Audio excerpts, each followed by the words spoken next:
Hello, coucou de petites vidéos, je fais mon cinéma pour parler cinéma sur plateforme, puisque je ne suis pas allé en salle aujourd'hui, raisonnable, on reste au frais chez soi, on attendra qu'il fasse moins chaud.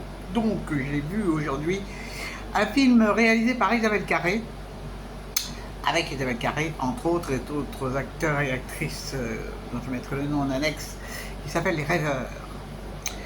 Je débriefe très vite l'histoire. En fait, ce film est est une adaptation d'un livre qu'Isabelle Carré a écrit, qui raconte sa vie.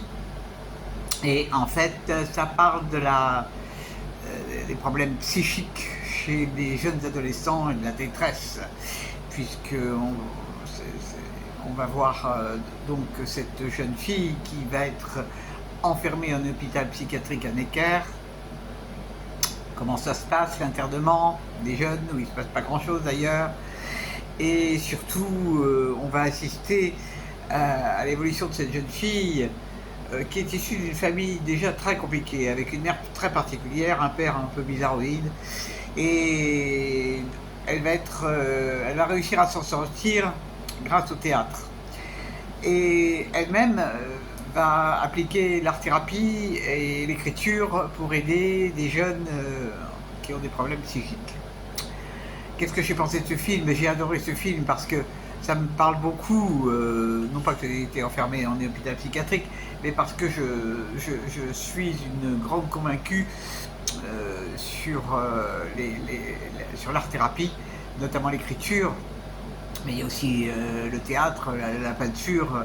L'art-thérapie est quelque chose d'extraordinaire pour soigner des problèmes que l'on peut avoir.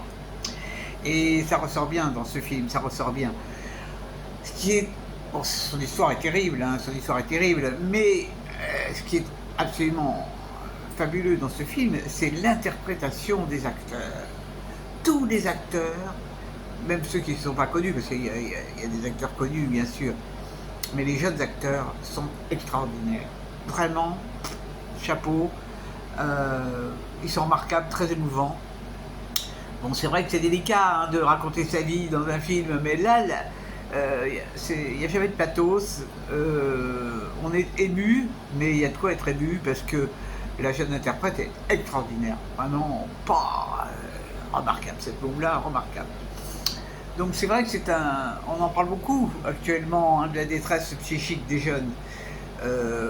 Ça serait depuis le confinement, mais il y a aussi d'autres raisons. Et c'est quelque chose de terrible. C'est quelque chose de terrible. Je ne sais pas si aujourd'hui dans les hôpitaux psychiatriques il y a plus d'inventivité pour les traitements en dehors des médicaments. Je ne sais pas. J'espère. Parce que les médicaments c'est pas la seule solution, même si ça peut aider. Voilà. Donc je vous recommande chaudement ce film qui est sur plusieurs plateformes, hein. Ça s'appelle Les Rêveurs, parce que c'est du joli cinéma, sans que le mot joli soit péjoratif. Voilà. Bon, demain je sors, hein, 2 jours sans sortir, faut pas exagérer. Donc demain je vais aller voir le film au MK2 Nation sur l'histoire d'espionnage. Il y a turc dans le titre. Bon. Et puis on va patienter parce qu'il y a d'autres films qui vont sortir. Ouf. Ça fera pas de mal, Et puis les activités vont reprendre dans une quinzaine de jours. Youpi. Youpi. Voir du monde, ça va faire du bien. Voilà. J'espère que vous êtes tous en pleine forme. Et je vous dis salut, à la prochaine pour parler cinéma.